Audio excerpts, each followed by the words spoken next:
Good afternoon, everybody. So as we just crossed more than 100 participants, I think we can start. So welcome all to our first Cycling Industries Europe webinar. Today, we are kicking off a new webinar series called CIE Mobility Afternoon Webinar Series. For the one who don't know, Cycling Industries Europe is the voice of cycling business, actively promoting the sector in Europe and worldwide. The members of Cycling Industries Europe come from across the globe. They represent the entire supply chain, from bicycle to park makers to bike sharing, cycle logistics, online services, financial services, infrastructure, tourism, and consultancy. The main mission of CIE is to grow cycling in Europe for the benefits of society and the benefits of cycling business. Good afternoon, everybody. So I'm Sébastien Marteau. I lead sales and partnership at Fluctio. For those who do not know us, Fluctio is the leading data aggregator on shared mobility in Europe, and including bike sharing, of course. I'm very excited to get started with this great panel we've got lined up. Please make sure to mute your microphone and use the gallery mode. Let's say a quick hi to our panel experts. So I'm very happy to have with me great speakers. First, we have Petra Söderqvist, who is a representative of DG Move at the EU Commission. Good afternoon, Petra. Good afternoon. Then we have three experts representing bike sharing operators. We have Erdem Ovacik, the founder of Donkey Republic. Thanks for joining, Erdem. Thank you, Sebastian. Secondly, we have Juha Pitkäinen, he's service manager in Helsinki and Espoo in Finland at Inurba Mobility. Good to see you, Juha. Good to see you all. Good afternoon. Then we have Jhon Ramirez Ospina. He's international business development manager at Nextbike, which is now part of Tier Mobility. Welcome, Jhon. Hi, Sebastian. Thank you. And lastly, we have Jérôme Journeau, who is head of sales and partnership at RATP Smart System. He's representing RATP, the state-owned public transport operator in Paris. Bonjour, Jérôme. Hi, Sebastian. Hi, everybody. Great to have all you there. I mean, what we will be covering today is really looking at bike sharing, especially the bike sharing integration with public transport. As you know, bike sharing plays an important role in decarbonizing urban mobility and will help the EU to reach its Green Deal goals. The topic we cover now is related to the integration of bike sharing services with public transport, because we are all convinced that bike share is public transport. And we will look with our panelists on how to successfully integrate bike share with public transport, how to make multimodality work in a way that encourages the use of sustainable mode of transport. And we will also explore the main bottlenecks and challenge of this type of integration and how to overcome them. And we'll see also the ultimate benefits for the cities, for the society in really enabling a much more efficient multimodal transport system. But first, I will just give you a quick intro, on what we will be looking at. First is the bike sharing market in Europe.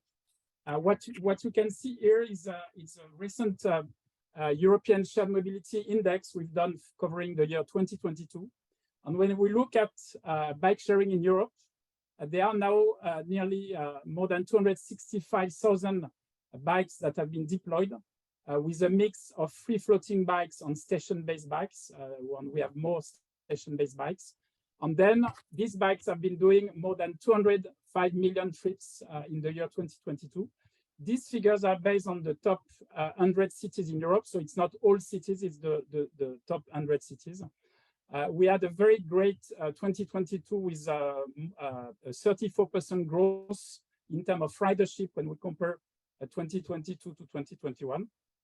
And if we look at the vehicle modal breakdown, if we compare all shared mobility with scooter, moped sharing, car sharing, overall, bike sharing services represent nearly 32% of all the vehicles, but they represent 37% of all the ridership on all the trips. So it's definitely a growing segment. And if you go to the next slides, what I will be covering is, I mean, we see more and more a lot of mobility as a service, that MaaS services that have been deployed.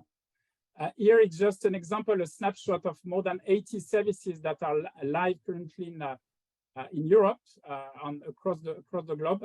There are different type of MaaS services. So the first one is what we call MaaS level 1, which is mainly the integration of the first bike sharing information into public transport application. And then the second one is MaaS level 2, which really cover the integration of finding, booking, and payments. And here you can see a lot of great services. So for example, you have ride-hailing companies, like Uber and Free Now. You have Gaio in the Netherlands. You have the recent Doco application from Renfe in Spain. You have, of course, the Bonjour RATP app that you will discover later in the panel. And then you have a lot of services, such as Kogo in Denmark, City Trips in Barcelona, Urbi in Italy, and many more. And I think what you will see from the presentation is today, the integration of bike share do not work only with information integration, with payment integration, but also, as you will see from our panelists, with really the integration of co-location, of parking, and sometimes co-branding. So I will let the speaker to start, and maybe you can go to the next slide. So we will start with Erdem, and he will look at really the view of Donkey Republic on bike sharing. Welcome, Erdem. Thank you, Sebastian. Hi, everyone. My name is Erdem, founder of Donkey Republic. I've been asked to give you a quick overview of the rail plus bike concept and what are we talking about. So next slide, please. Donkey Republic is a bike sharing service provider. We are based in Copenhagen, Denmark, since 2015. We cover a lot of Europe with our services. We operate some of them ourselves, and some of it is partner operated. We have both pedal bikes and e-bikes in our fleet, about 20,000 of them, and about 20 million trips taken so far. Next slide, please. So mobility as a service, MaaS, especially the topic we have today, much of what Sebastian just talked about is actually apps where you can find different modalities like scooters and ride hail, but especially what we want to talk about today is rail plus bike. And the goal of that is in many cases to replace the car, or can we replace the car, and how can we make bike shares, public transport become a viable option together with rail towards a car, for example, car commute. I picked two studies to talk about why it's important. On the left-hand side, you can see a graph with distance from a workspace to the nearest train station and percent of people who are taking public transport or the rail. What the studies have found is the distance from workspace to nearest station growing more than 400 meters means many fewer people will take public transport. So the last mile distance to the station is actually quite important factor in people using public transport. That's where last mile on a bicycle can become really important. And another study finds that if people were to use public transport together with bike share, that's the study from 2017, Van Zeebroek, then the total journey is 30% less. So a journey that would have taken 45 minutes, a rail plus bus, would take, for example, 32 minutes with rail plus bike. So we see a great potential as bike share providers to offer a strong replacement for car commute by coupling rail transport with a last mile bike share. From a couple of examples I'll touch on, I can also give some numbers. So next slide, please. There are 4 things that I will talk about that are important to make bike share important. Physical integration is the first thing I want to talk about. That is that bikes are in the vicinity of the rail station and actually on the way of passengers getting out of the station.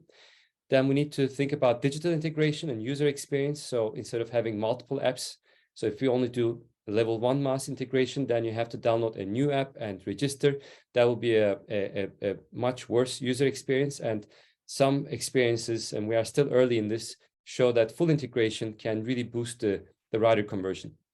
Pricing, it has to be affordable. So some of the studies again refer to a rider's wallet can afford up to 30% of public transport ticket to be spent on the membership for the last mile. And that also would require, in many cases, public subsidies, although pedal bikes are a lot cheaper than e-bikes. So coupled with pedal bikes, that could be a relatively reachable goal. And then there's reliability and availability. So 95% of the time, people would like to see that there's a bike available when they come to the station and they rely on this service to get to work. So a lot of this kind of SLA is possible. And again, it usually would require some kind of subsidy. So we believe with these 4 factors, we can really achieve a strong offer for people to switch from car to bike share. One other thing that we need to remember is that it takes time for people to change habits. So when you put this kind of service in place, then you have to also wait a while, maybe a couple of years to grow the usage. Next slide, please.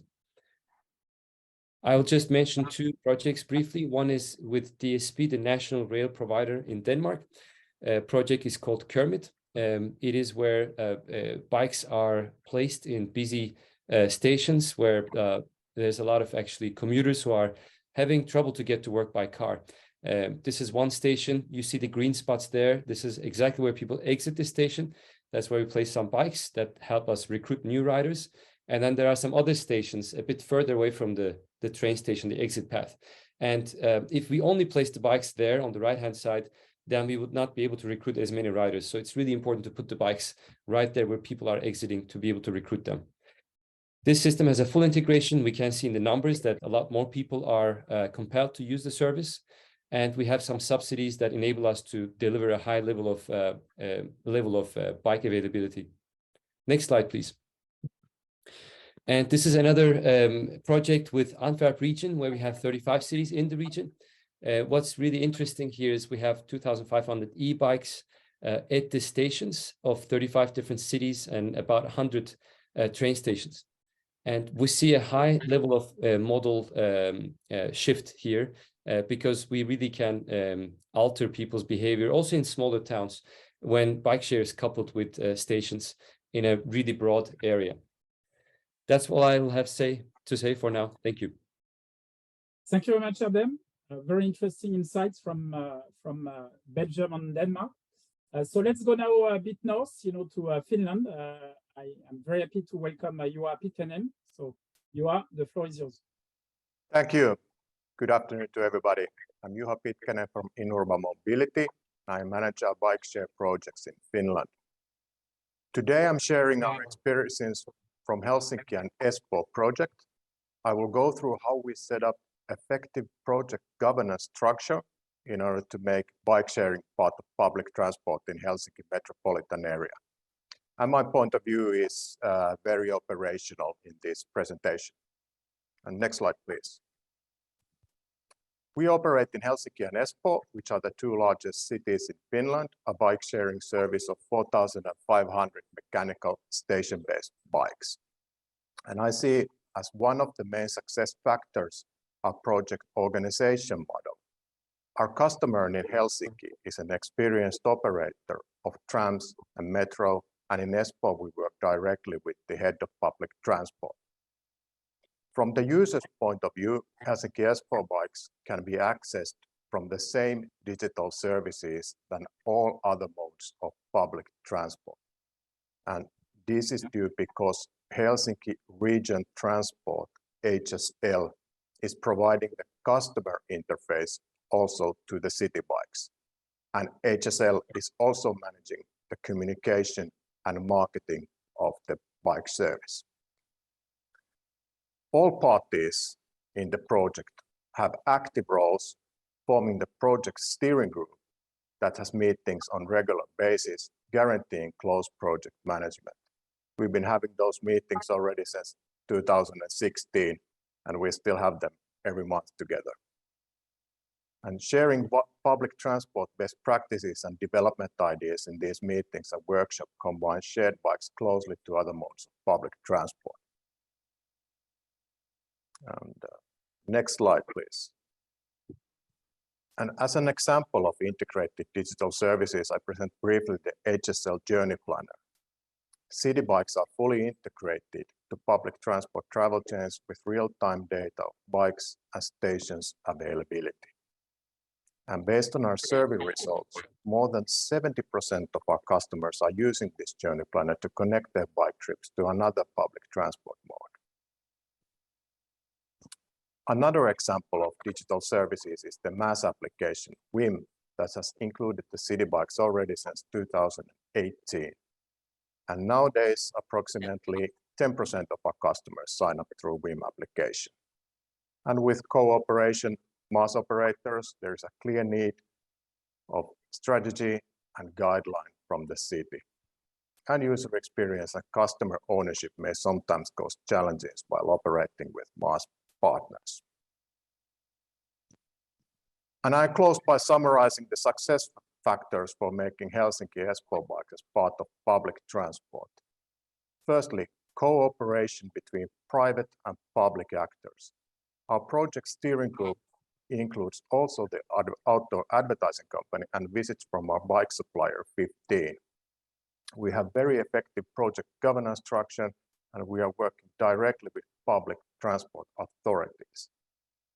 And involvement of all public authorities in part of the operation, in our case HSL customer interface and communication, combining to common tools and actions at the service like HSL Journey Planner and MaaS application WIM. And therefore, Helsinki-Espoo bikes are truly part of our daily public transport. Thank you.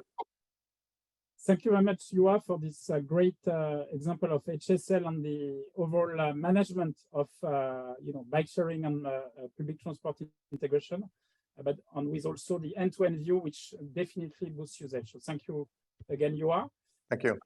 I propose now to go, to see the view of the EU Commission on DigiMove.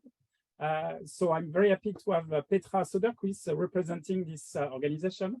And she will really share, what is the approach of the DigiMove, on to support this overall activity across Europe. The floor is yours, Petra. Thank you very much, and good afternoon to everyone. And thank you also for inviting us at the European Commission and DigiMove to speak in this webinar this afternoon. Apologies, I missed a few minutes in one of the previous presentations due to some technical difficulties, but I hope I won't be kicked out of Zoom now when I'm holding my own presentation. And yes, I will be talking a little bit about multimodal mobility and what we are doing from the EU Commission side when it comes to the topic of today's the topic of today's webinar: bike share is public transport. Next slide, please.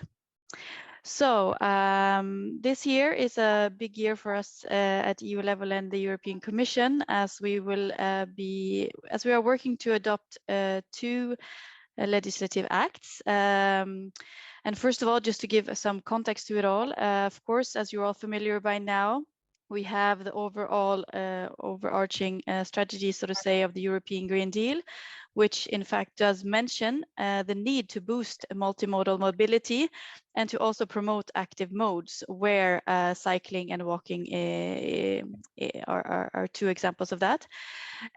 Going down from the overarching European Green Deal and the climate objectives we have in the European Green Deal, we also have, of course, the Smart and Sustainable Mobility Strategy from 2020, where we also then specifically have announced in one of the flagships also yet again on multimodal mobility, and also in a few actions there how we will plan, which is then what I'm coming to now with 2023 legislative proposals.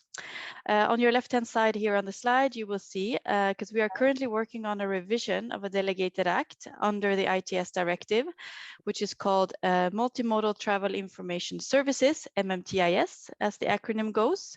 And this delegated act is about enhancing, and the objective with the revision is about enhancing multimodal travel information services to passengers. What we're also trying to push here with this revision is, yet again, leaning back to the European Green Deal and the strategy, is to promote sustainability and active modes such as cycling and walking.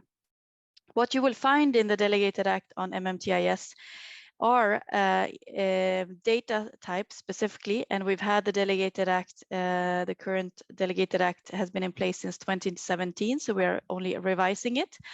But what you will find in the current one, which we're also trying to emphasize a little bit more with the revision, is to enhance, of course, and to share dynamic or real-time data, so that operators, transport operators, or infrastructure managers have to share the digitalized data they have accessible, to share it when it comes to, for example, location and availability of bike sharing, and also to share data on bike networks and bike lanes, and secure bike parking where you as a passenger can find it, and also the capacity for bikes on board scheduled transport.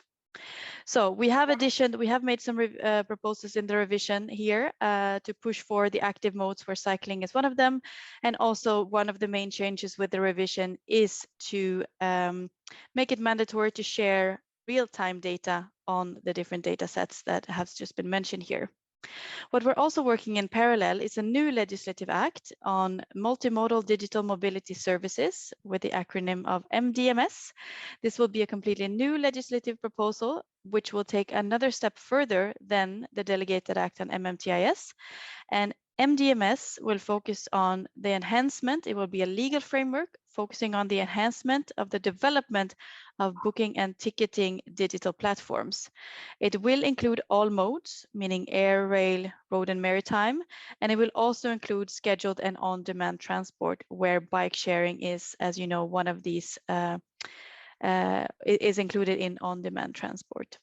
And what we also have included in the proposal as that we are currently working on and finalizing, so we're still only talking about drafts here, are guidelines to promote active modes such as walking and cycling. So these are some key aspects and just an insight as to what we plan to foresee. And both of these legal acts is planned to be adopted in September this year. Thank you. Great, thank you, Petra. Very busy agenda on schedule from DigiMove and from the EU Commission. And I guess here we looked at really, the integration of new mobility modes from a data and from a service integration point of view. But there is a lot of ambition in terms of deploying bike lane infrastructure to really try to double, the overall usage of cycling across Europe. So now let's go back. Thank you very much, Petra. Let's go to a new bike share operator. I'm very happy to welcome Jhon Ramirez Ospina, so from nextbike, and you will share with us, what you've seen in some of the services that you run across Europe. Jhon, please. Okay, thanks a lot.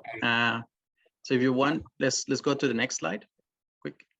Well, basically, let's go quickly to the next slide. I just make the intro so we can save some time.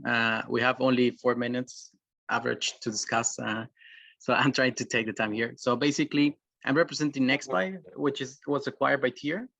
So basically, we're part of the Tier Mobility Group, and we are responsible for the bike share division in the group, which is focused on businesses that are very linked to the public transit. And nextbike is a pioneer in bike sharing, so we've been there for quite some time, and we've been pioneers in saying bike sharing is public transit. So I'm really happy that to see this is becoming a trend, and to understand how bike sharing can really boost public transit.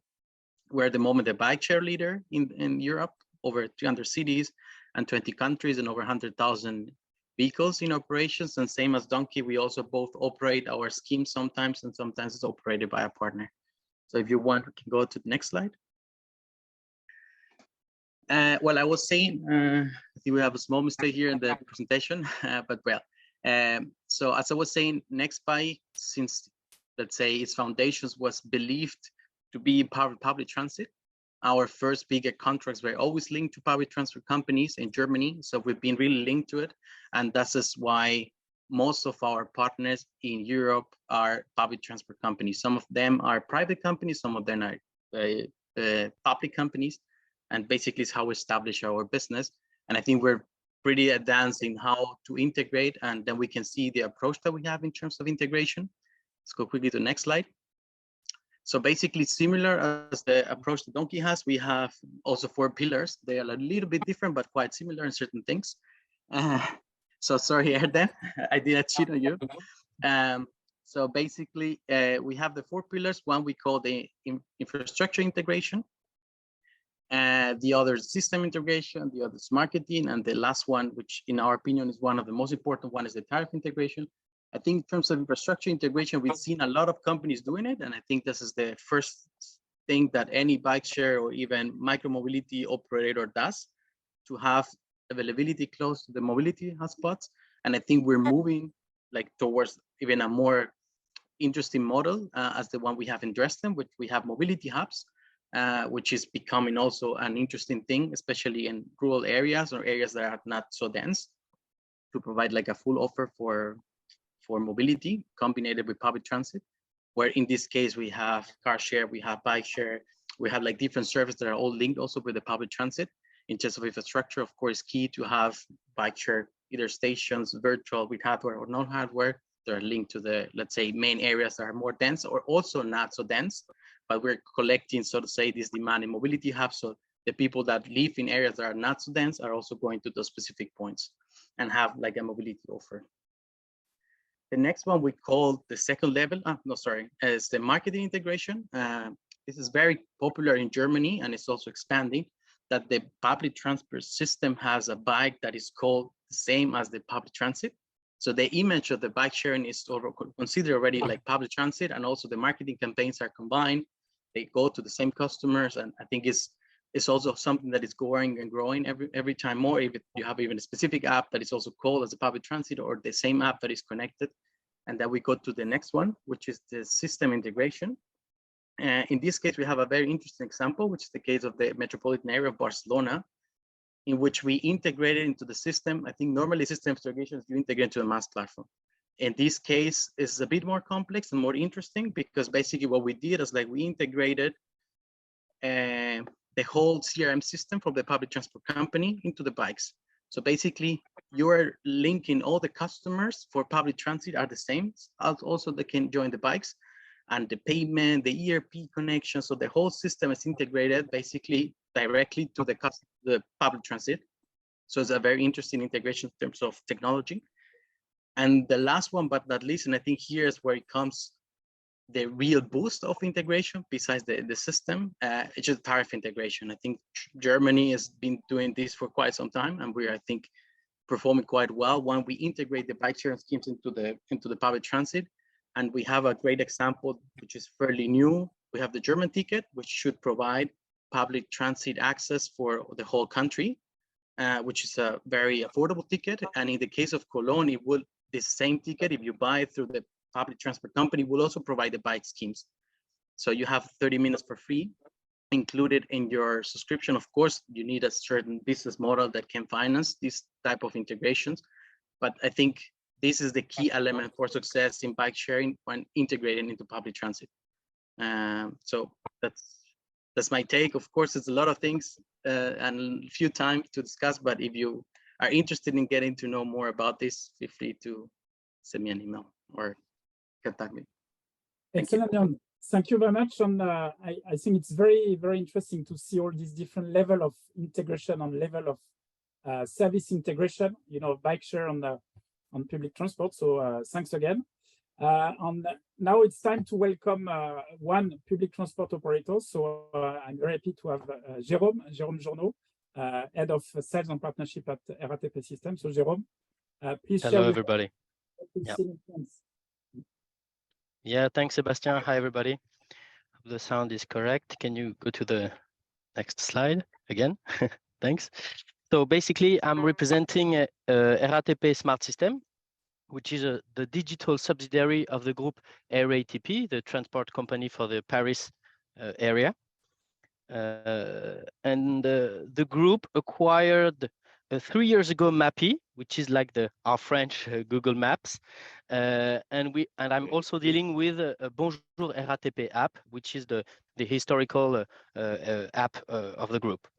Okay, so and we are building a MaaS activity on those two apps. One is more, Bonjour RATP is more dedicated to the public transport. I mean, the core is public transport, and then we're expanding to bike share and other mobilities.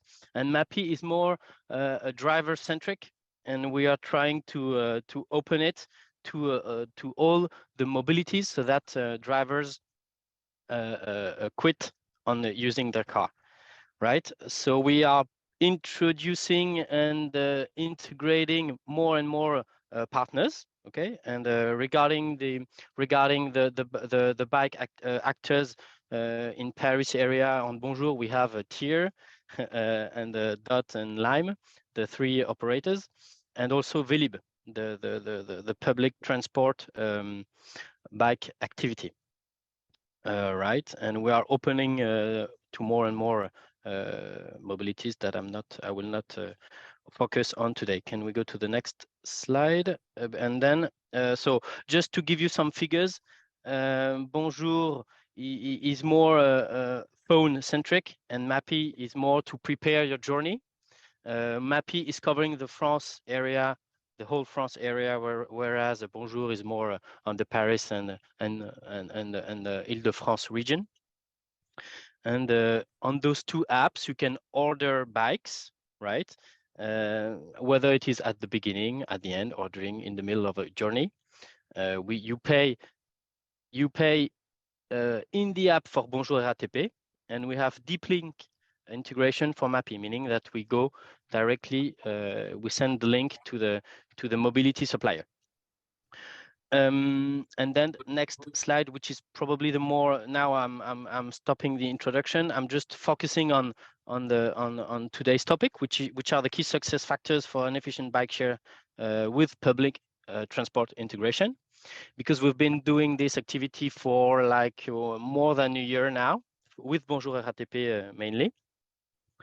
And what my feeling is that, of course, and I will probably say what other speakers told you earlier, but of course the main thing is to be user-centric. If you want to build a MaaS, if you want to integrate public transport and bike share, you have to start with being inside the user's head.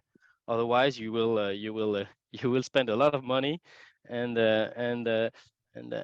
not be specific to the usage, right? Meaning that the app has to be fast, infrastructure has to be well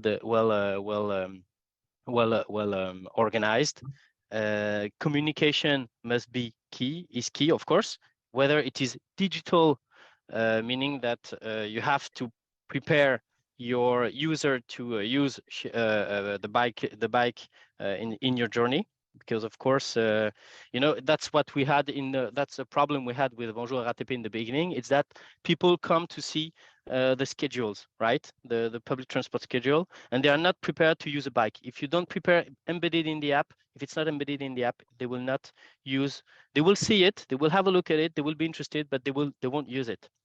So of course, and it can be of course physical, because we have the chance to be supported by the whole RATP group, meaning that in the train station you can communicate. Infrastructure, as I said, is key. Whether it is winter, it is summer, you have to think about how you organize the area around the train station. It has to be spaced.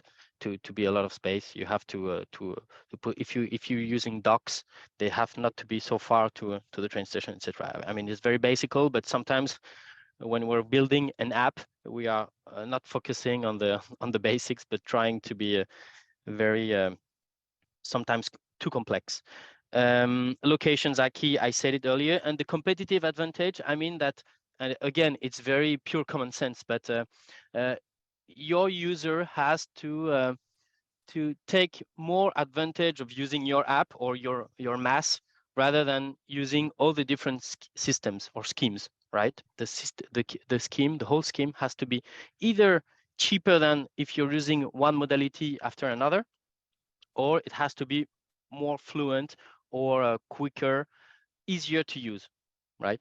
Again, it makes sense, but But this is what we are trying what we are trying to build in the everyday apps, and using APIs of the mobility suppliers. We have to think about all of this before you can deeply start your integration. Thank you. That's it for me, Sebastian. Great. Thank you very much, Jérôme. Very interesting. And yeah, I think it's one of the first true integration with booking and payment on accessing bike sharing in France. So it's a very interesting service. The Bonjour RATP app. So now we're entering the second part of the webinar, which will be I will ask some questions to our panelists. So and then it will be a more interactive discussion. So my first question is really first on why do you think it's important to make bike share an integral part of public transport? So maybe if anybody wants to share his view, Jhon, maybe. Sure. Yeah, I think the key element is bike share is flexible, and public transport is not. And in certain way for public transit to cover certain areas, certain target groups, or certain even specific location, bike share can be the best ally for it in terms of expanding the coverage and expanding even the social inclusion in certain area, providing a specific tariff or bonuses for certain target groups. So I think is let's say the best ally, and it can complement public transit best, like any other mode. Of course, there are other modes that can support, but bike share in general, as Erdem was saying, the last mile is a very critical point. And indeed, bike share is alone already a mode. So you can use bike transport to commute, but if you have already the bike integrated in your public transport tariff, it's not a competitor. And I think this is something we need to see. Bike share is not a competitor from public transit, it's a supporter. It's just feeding the framework of public transit. Yeah. And maybe, thank you, Jhon. And Erdem, do you have something to add?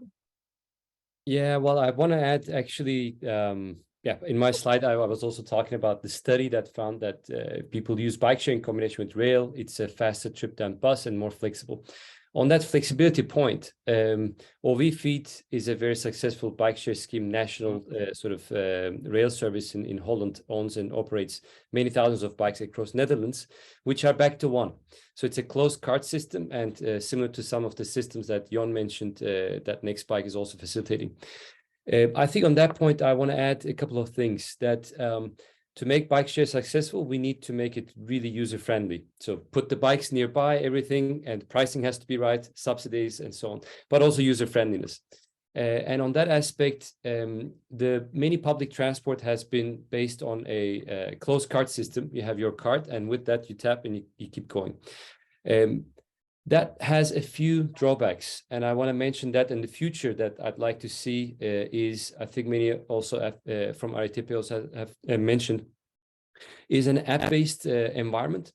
With the closed cart systems, the users are not aware of different pricing schemes, and they also have to drop off the bikes in some docks, and they can't really see what some drop-off possibilities are. So that limits, with Ovacik, for example, you have to bring the bike back to the station, and you reduce your flexibility in having a shared bike. So there's the advantage of you can run it on a closed cart, but there's a disadvantage that you cannot really aggregate easily on other apps and other people who want to aggregate your mobility vehicle. And also it's limited to how much you can communicate in terms of pricing and where you can park the vehicle.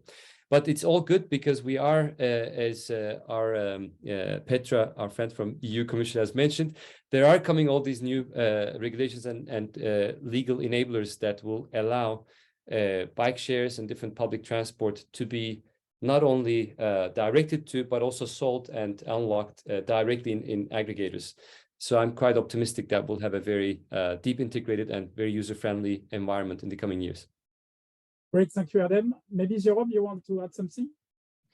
Yeah, I mean, if we want to ban cars from from downtown, I mean, like it's going in Europe and of course in Paris, even they are now even kicking scooters out of Paris, if public transport is not enough, basically. So you have to go deeper and deeper into the integration with bike share. I saw a comment saying that there are there are too few apps that are very deeply integrating all the modes. It is true. It is coming. As far as I'm talking to me, I mean, for RATP, you know, there is EDFM. The thing is, we are a public transport operator, so we are not completely free to do whatever we want. We are just a transport company for the region. Basically, the region is paying for public transport, so they are limiting. For example, each time a user is paying for a ticket, we are not touching anything. We don't have money, so we don't have money for the app and for the whole MaaS activity. This is going to change, and then when our hands will be more free, we will go deeper and deeper into the integration.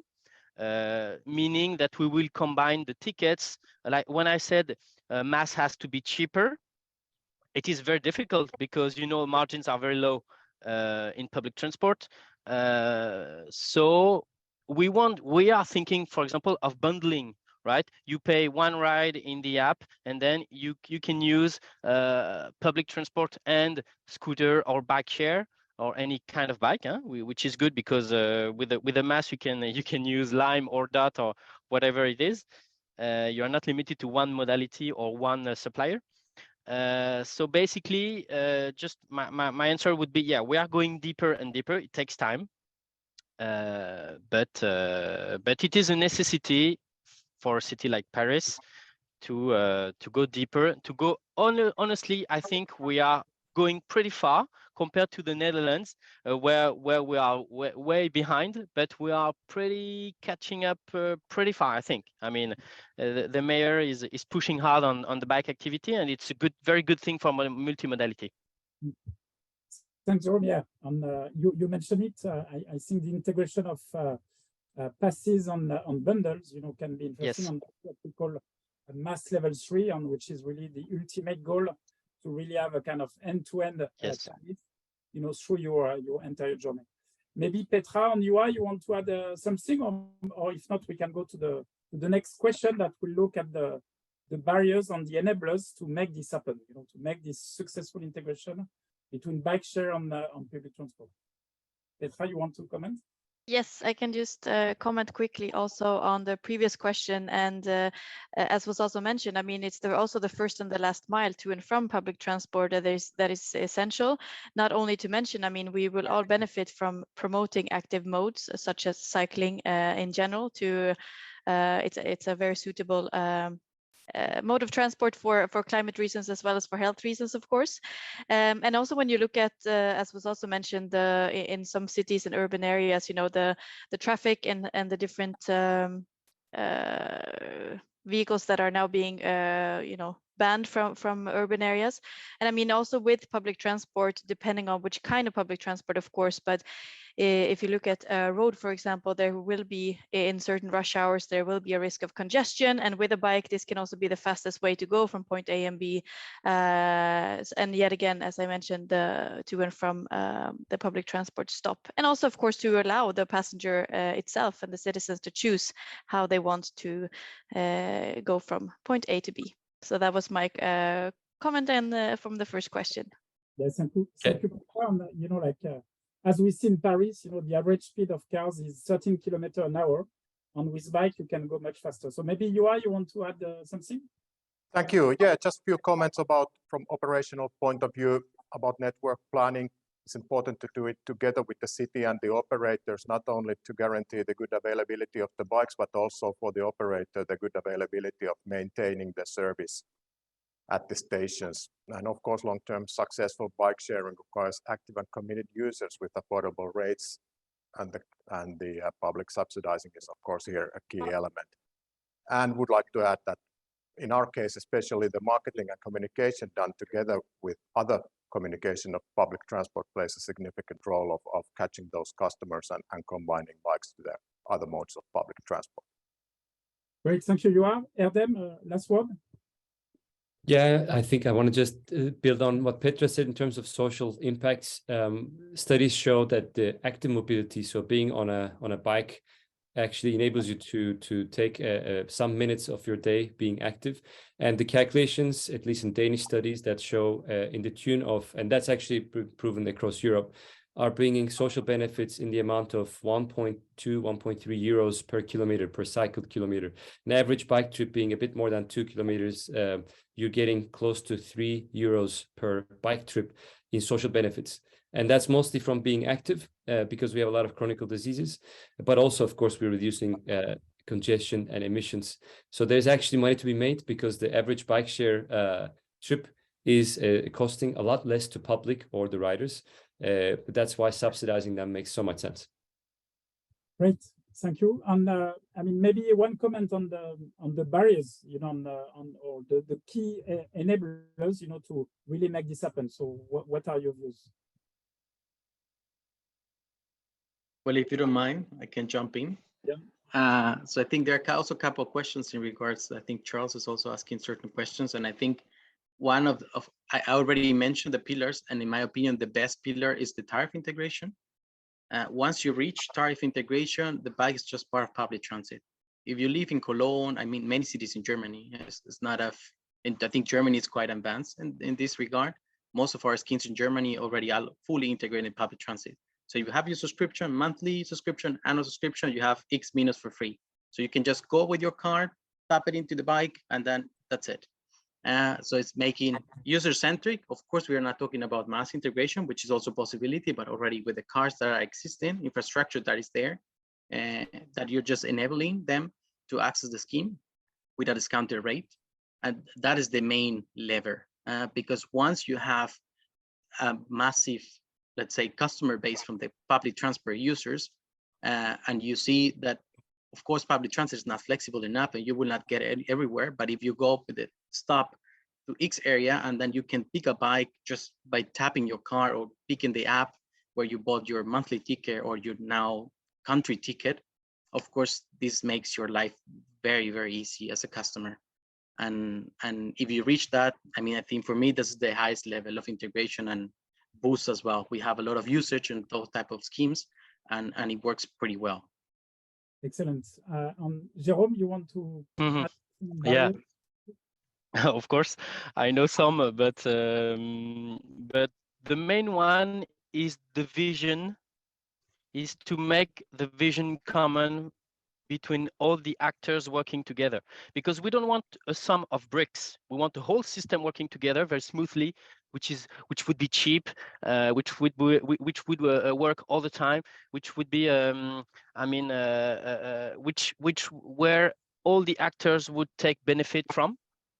And it's very, very difficult to make people work together with different targets, whether it is a politics or technical or budget, or I mean, it's very difficult. So it has to come from somewhere. In our case, it came with a Bonjour RATP and with one app, which is belonging to a public transport operator, meaning that we are big enough to put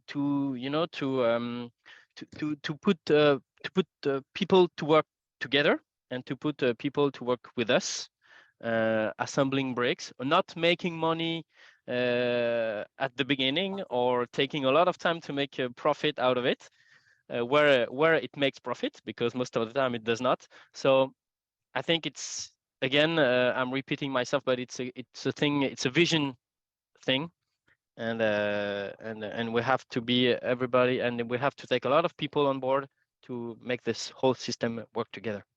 Yeah. No, alignment, vision, being aligned on sharing the same goal. And as you said, fragmentation is a killer. Maybe Erdem, you want to comment also on the barriers or the enablers? Yeah, in terms of parking, a lot of cities and even rail providers might prioritize private bike parking before shared bike parking, and they want the shared one to be really organized, and then they sometimes put it like 2 levels down in the ground, and then they have it. The box is checked, but it's not about checkboxing exercise. It's really about making sure that the riders are happy. So I really encourage cities to think about nudging people towards shared bike usage rather than dropping their private bike. In many cities in Holland and Denmark, many private bikes are left dormant for many days or weeks. So instead, really in busy stations. So make sure that there's prioritized parking for shared bikes in busy stations. That's, I think, the top one. Then what Jhon mentioned, that if we have a full integration, so instead of partial integration, a full integration where in one app you can actually unlock the bike share vehicle is an enabler. There's established standards for that. Now we have it live with, I think, about 10 providers. And the TOMP API is the one that I can really advocate, is becoming a standard. And I think there the barrier is actually what Petra is trying to do, which is getting public transport operators to open up their ticketing so that the third parties can aggregate all the tickets in one app. A little bit what Erdem is doing, but it's third parties being able to also offer the public ticketing and the bike share tickets. And I think if we have a healthy competition there, then we'll get really very good use cases and a faster level of innovation. And then I think it's really smart to create these subsidies that enable people to add bike sharing to their monthly card with a small fee, just like what Jhon is mentioning. So, it's all sold in one place and you don't have to worry about the pricing of the bike share separately. Great, thank you, Erdem. I mean, maybe we'll take some few questions, from the audience. So we have a first question from Julia Nagel. So, are there any experiences about integrating cargo bike sharing system into public transport? Have you seen that in some of the geographies you operate? Well, if you don't mind, we have a couple of examples where we have cargo systems running. All of them are fairly small, so it's not something you can really make conclusions on. So most of them have like 20, 40 maximum vehicles. Basically, we have different schemes, modes on how it works. Some of them are A to A, some of them are A to B, which means that you need to return the cargo at the same place where you rented. Our experience for now dictates that the ones that are A to A are the ones that work better, because mainly if you place a cargo in certain area, people that live in that area will use the cargo for X reason, going shopping or going to bring the kids to school and then bringing the cargo bike back. The numbers don't look promising because it's very expensive to operate a cargo scheme, so it needs to be heavily funded. But so far, it's still not a very good use case of a high scale. I think the biggest company that has cargo bikes, maybe they have 100 operating in a city, and that's it. So I think we're still learning, and the market is getting into it. We have the same integration types also with the cargo bikes, with the public transit. So if you have public transport ticket, you have X discount or access to the specific cargo scheme, but still it's not enough. So we have maybe 20, 30 cargos in a city with 1 million inhabitants. So of course you will need more scale in order to really say, okay, this is the way to move forward. Maybe one more question to you as you're speaking. So there was a question from Kim Harding on the Austrian climate ticket.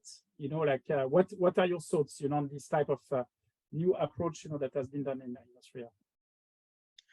Well, I think the climate ticket is something we cannot really decide because we are subcontracted by the public transport authority. In this case, for instance, Wiener Linien in Vienna, and they are to negotiate and decide if that ticket will include the bikes or not.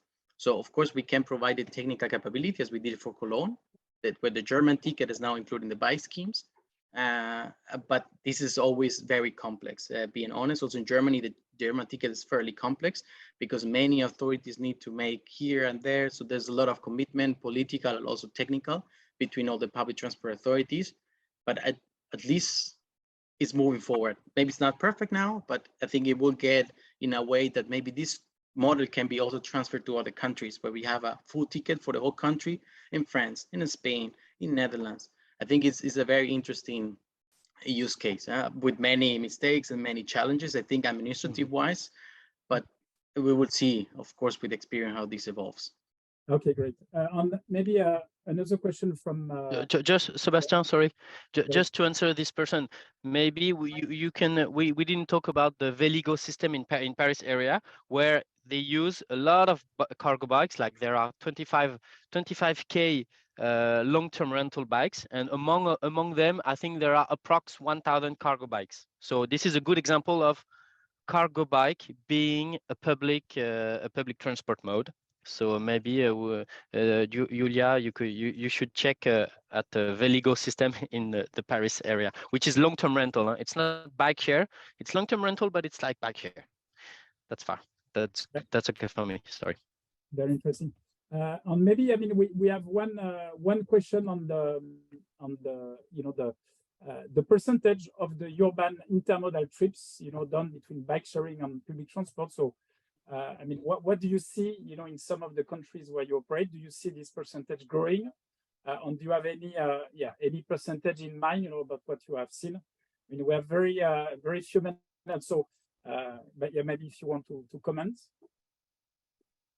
I can start saying that we definitely see a year-on-year growth on bike share use, and especially bike share use near the train stations. And we can also see that it's the locals usage is growing quite fast. So in the new systems that we have launched in partnership with public operators, we see also, like Jhon mentioned, in a couple of cities, we also linked the public transport database with ours, and we can see that it also goes a very fast traction we can achieve on the bike share. So I can only say that it's looking more bright. People are getting used to paying and buying services on their mobile phone, and there's a high growth here. Great. I mean, maybe like one very quickly, another question is on the effect of the bike share into the integration of bike share into MaaS system. And have you seen an increase in terms of subscribers and rentals in some of the MaaS deployment, the MaaS project you've been working on the public transport integration you've done? Maybe one of the operators want to comment. Well, if you don't mind, I can jump in. Yes. Sorry. Yes. Especially the thing is, like in Germany, and most of the MaaS are developed or operated by the public transport operator, which is like a special case. It's not that often the case in other countries. And there we see like a very big development. In many other countries, we see the restriction that the systems are, let's say, fully white label, and the decision of whether integrate the scheme or not lies on the city, and the administrative way to do it is fairly complex. So like a private operator to integrate MaaS when a system is fully owned by a city, it takes time, and the cities sometimes are not that open because there's a lot of special requirements to do so. But when the operator is the same, that is, let's say the contractor is the same one that is providing the MaaS, it grows a lot. So every year we have more and more users in regards to MaaS, and of course a lot of users that are from the public transport company that already have their ticket and just combine it with the app or with the MaaS platform. Okay. Jérôme, maybe one word on that, on this increase of usage. Yeah, I mean it is growing. I mean, cycling usage is of course booming in Paris. The combination, because like I said, we are a public transport company, and you have to change your mentality. I mean, you have to change a lot of things to go from using public transport to using a bike shared system. But in France, we are lucky enough to have strikes at the moment, meaning that we see the combination of the two booming at the moment, especially, and it started after COVID, and now it's booming with the strikes, and when the weather is getting nice, it's growing even faster. So yes, it is. It's difficult to give you specific figures. I could give you some, but not now. Okay. Yeah, so we are running out of time. I mean, just to conclude, I guess what we've seen is first, like, to really make this successful project, you need the user centricity. You need to work on an end-to-end digital integration, but you should not forget also the physical deployment of the infrastructure, of the location being very close, to the public transport area. And then we've seen from a communication and marketing integration, it's extremely useful. So I really want to thank a lot all our panel members, like Erdem, Jhon, Petra, Juha, and Jérôme. And I really invite you for our next CIE webinars, that will be focusing on data, on integrability. It will be held on the 28th of June. with another great set of speakers, from Mobility Data Association, from QSIT, Urban Sharing, Google, on many others. And again, for well engaged, and all the best in. Bless you. Let's keep in touch at CIE, and you will share the recording and the presentation too. Thank you very much, everybody. Bye bye. Thank you, Sebastian. Bye bye. Thank you. Thank you all. Bye-bye. Thank you. Bye-bye. Thank you. Bye bye.